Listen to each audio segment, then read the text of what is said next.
items PL1 through PL20. I'm going to ask you.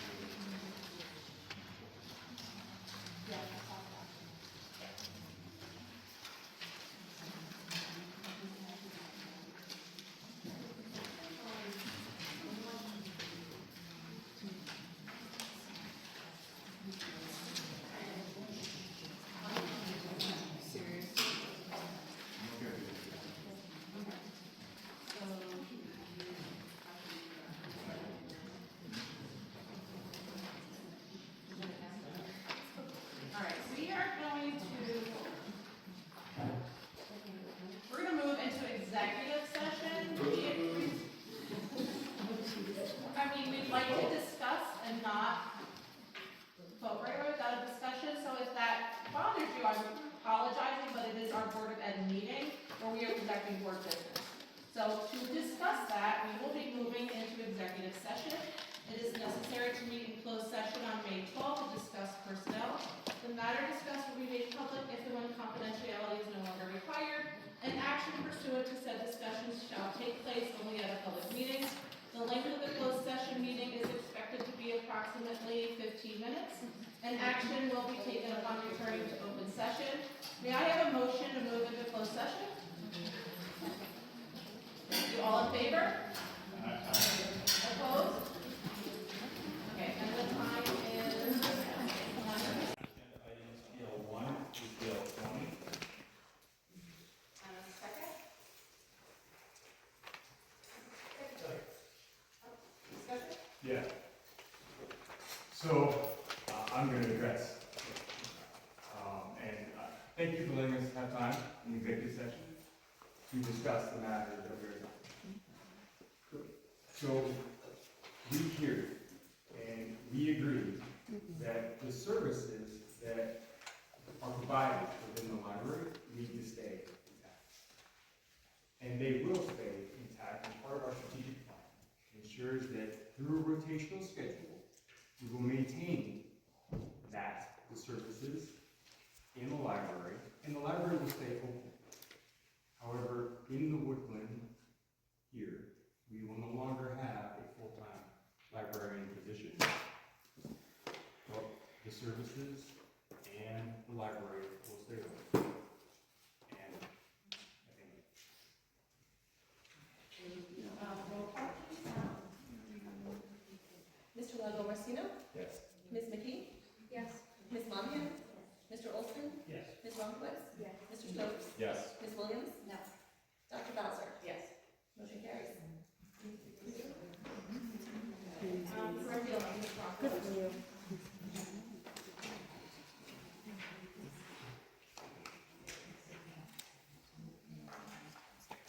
Motion to approve the curriculum action items C1 through C5 is allowed. Second? Any discussion? And roll call, please. Mr. Lago-Marcino? Yes. Ms. McKee? I accept all, but I have to abstain from C1. Ms. Monahan? Mr. Olson? Yes. Ms. Ronquist? Yes. Mr. Stokes? Yes. Ms. Williams? Same as Kirsten, I have abstained from C1.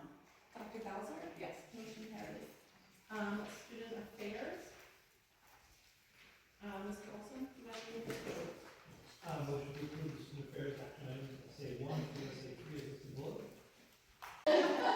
Before you pass your vote, I just want to encourage the board to understand what will happen with that space, what will happen to the students, what is the plan going forward without the librarian there and the support they provide to the staff and the students and administration in this district.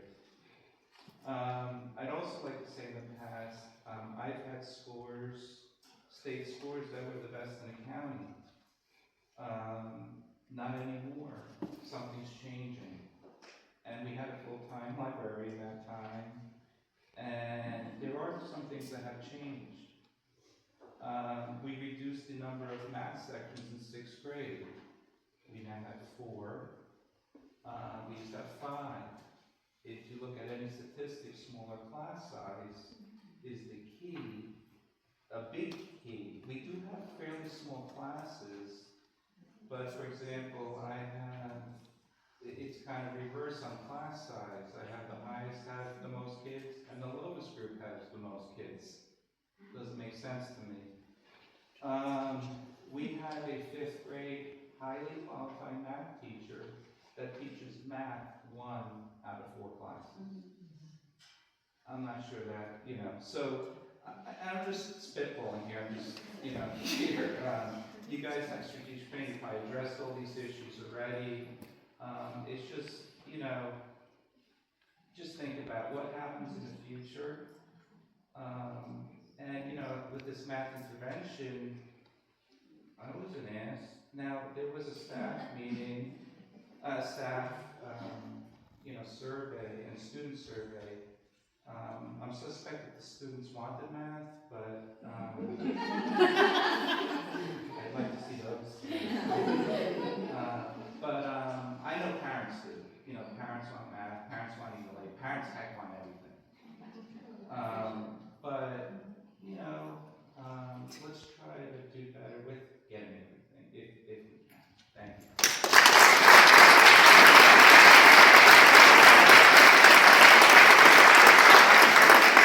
Do both, given the increase in healthcare and all the additional increasing costs, isn't possible. And that's why we have to make a challenging decision and make the recommendation that we're making this evening.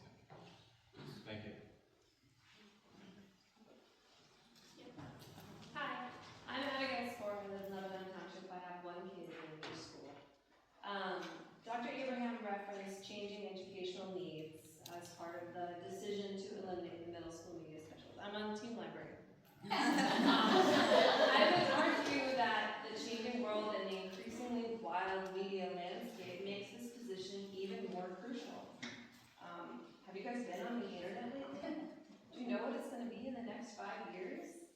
It's bonkers. When you Google now, the top result is AI generated. This is a time when our kids really need, especially in middle school where they're becoming more independent and seeking out information themselves, really need that guidance. And I know that the other classroom teachers are also working on digital literacy and ensure that it's integrated in all the curriculum, but there is a role for a trained professional in this. In the middle school space, I think it's really crucial. My older child is in 5th grade. Elliot is reading Alazzo, which I had not heard of, but he loves it, and he's reading it in the library. He told me all about it, so thank you for that. I don't doubt it. It just makes no sense to me that we drop everything and read at Valley View and then cut the library. That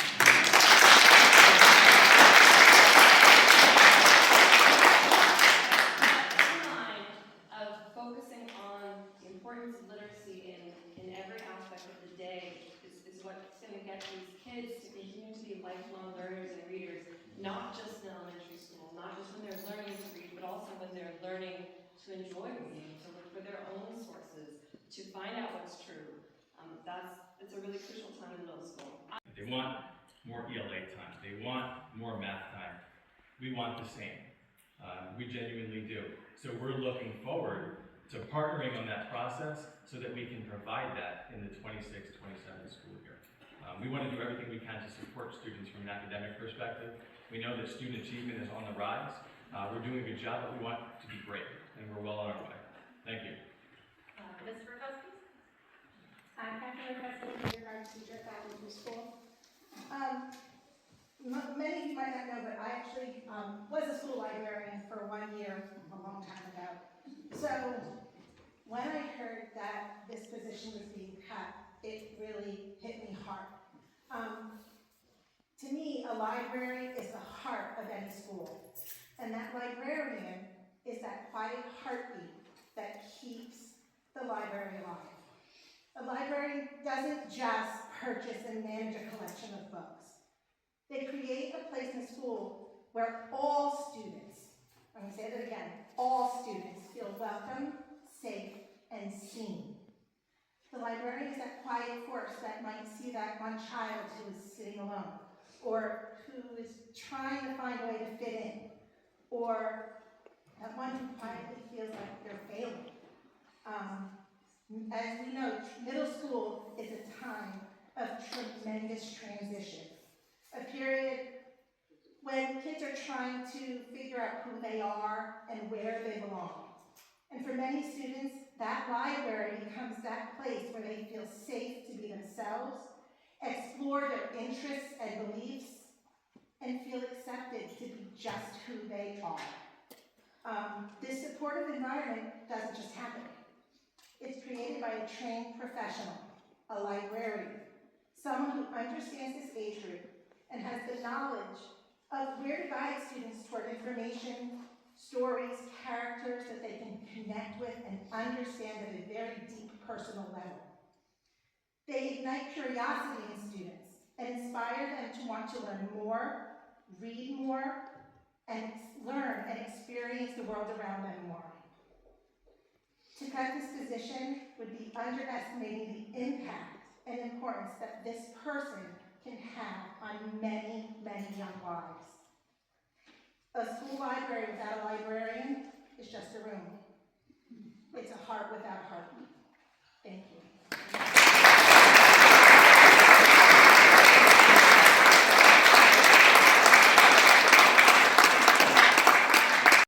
Personally, I access the librarians all the time. I come up with ideas and I want a story that's going to match my lesson, and I'll reach out to Emily. Jake Marilyn, I got the perfect thing for you. Or I don't know yet, but I'll get back to you. The staff uses the library. I personally use the library. And I need their support to make my curriculum the best it can be. Thank you.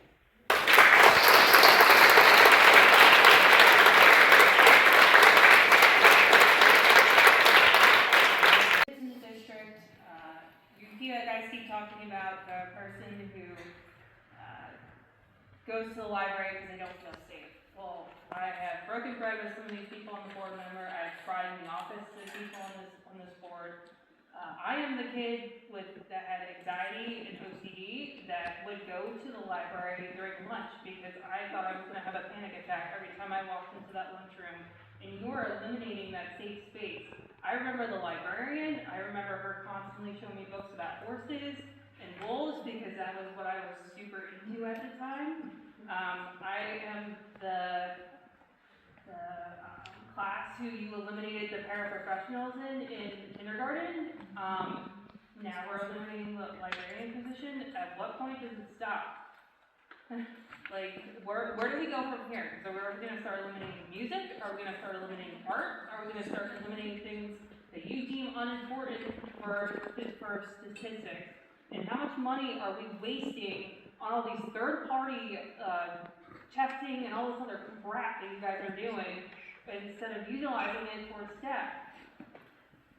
Wasting money on this water that you can't even fix properly. I mean, we lost instructional days. I mean, if you can't stick a Band-Aid for so long, and as being somebody who's married to a contractor, your excuse of a building being old is bullshit.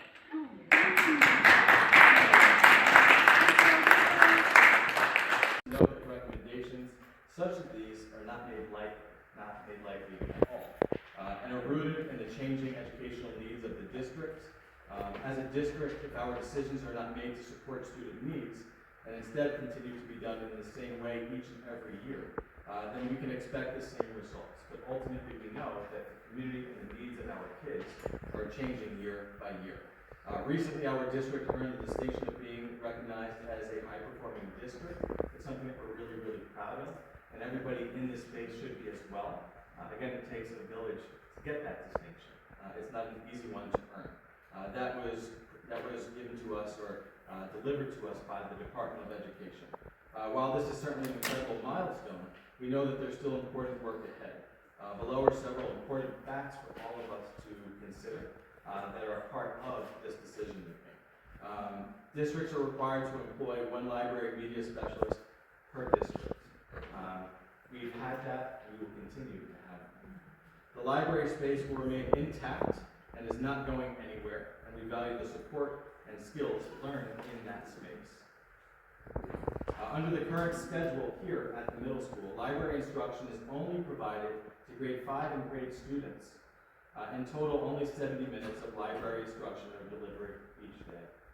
Presently, there are 2 interventionists at Valley View and 1 at Woodland. Valley View structure allows the interventionist to predominantly focus on ELA and math, while at Woodland, the sole intervention focus is in ELA, with no math intervention support provided outside of the classroom. When reviewing the last year's NJSLA data, it's clear that our elementary students who received math intervention support demonstrated significant growth. That's something that we're proud of. Grade 4 students met or exceeded expectations at a rate of 75% on that standardized assessment. However, at the middle school, where this intervention support was not available to the same extent, scores dropped to 45%, 61%, and 57% respectively. That's not a knock in any way, shape, or form on the instruction that's being delivered in the classroom. Ultimately, it speaks to the interventions that are needed at the middle school. We know that we have powerful math instructors and teachers at the middle school who are doing excellent work, but our students need more. More than 100 students in our district were identified as needing intervention support and were invited to participate in the highly successful Summer Title I tutoring program and the Title I Winning Wildcat program. We thank all of the teachers and the students and families that had their students participating in those programs. They've been wildly successful. This year, the district learned that it would no longer receive Title I funding. As a result, the support students need must now be delivered during the course of the regular school day.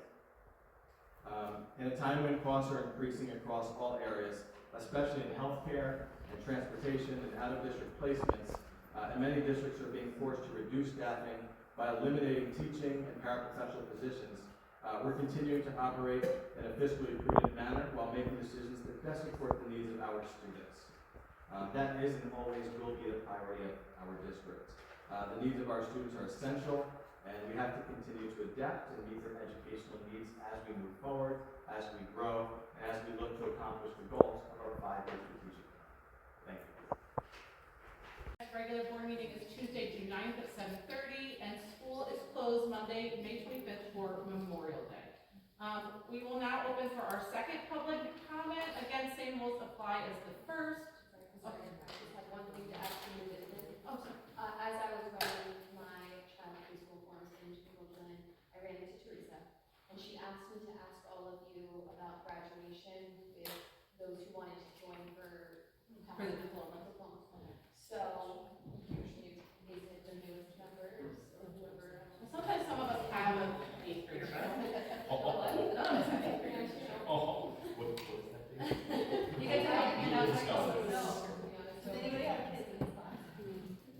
Okay. So if anybody wants to volunteer, talk to Ms. Mannings. Yes. All right, thank you for bringing that up. Okay, second public comment session, same rules as earlier, 3-minute limit. Please raise your hand and I will call on you to speak. Ms. McCauley? I just want to say I'm really disappointed and saddened in your decision as a board of education. Having a classroom teacher who is not a certified media specialist covering the library is not the same as having a certified media specialist in there. It is a true disservice to our students. Thank you. Thank you.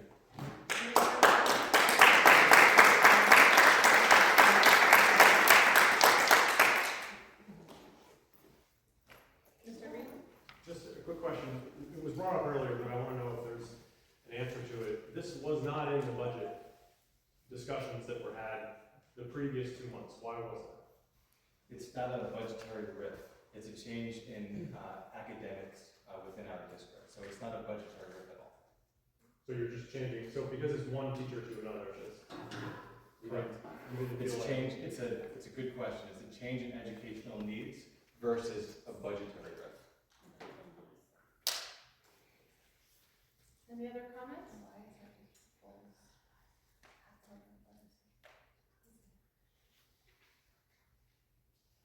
have other comments. I could do.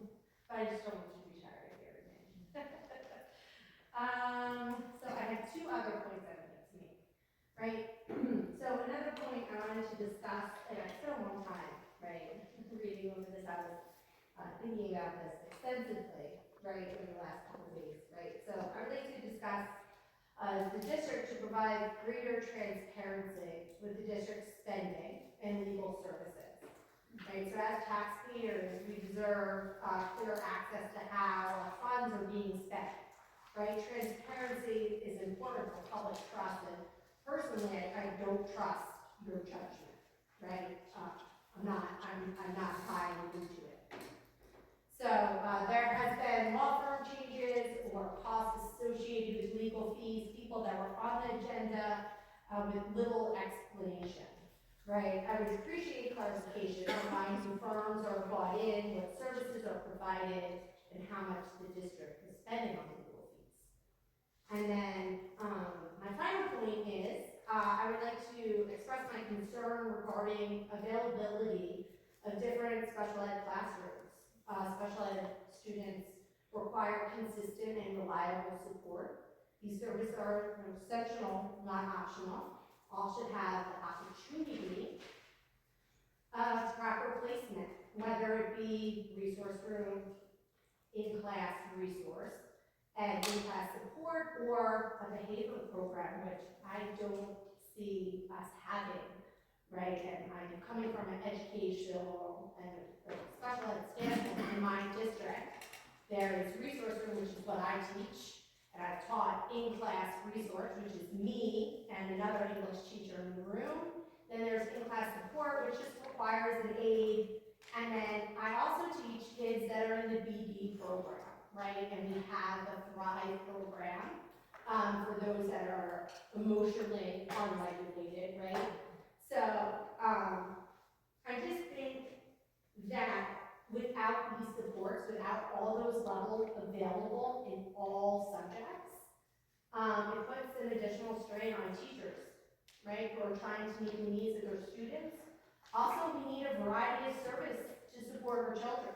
It's necessary to help them, succeed. My son has been in the resource room for years, and he's going to middle school, and he went from the most restrictive environment to the least restrictive environment. And as a special educator, that is very unheard of. I have never moved in the 20 years that I've been teaching one of my resource room kids to a gen ed classroom with me. That's not how my school district does it. And I know as a parent, I have the right to demand an in-class resource room teacher, right? So that means a special education teacher in his reading class, right? He's going from a resource room where he's in a classroom with like 5 kids, with next year he's going to be in this huge room with an aide that is not qualified to teach special ed. Your 3 minutes are up, but if you Thank give you. us a second, I don't know if you want to speak to. Well, with regards to transparency, in order Yes. to talk about the budget process, and there is a user-friendly budget up on our website. The advertised budget was posted on the website, actually more than 4 days prior to the board meeting, so we do have, budget transparency in that regard. So there are some resources online, and you can always reach out for additional information. And it depends, obviously, what we can share, depends on the overall laws and use. Yeah. And the insight that you offer as a special education teacher and a parent are valuable. So I would recommend, if you haven't already done so, although I'm sure you probably already have, to speak with the child study team, to set up a meeting, to speak in depth in regards to what programs would best service your children. Well, I'm just, coming as a special educator, right? And if you want your district to be a succeeding district and continue, you need to offer all those services. Okay, thank you. Thank you. You're welcome.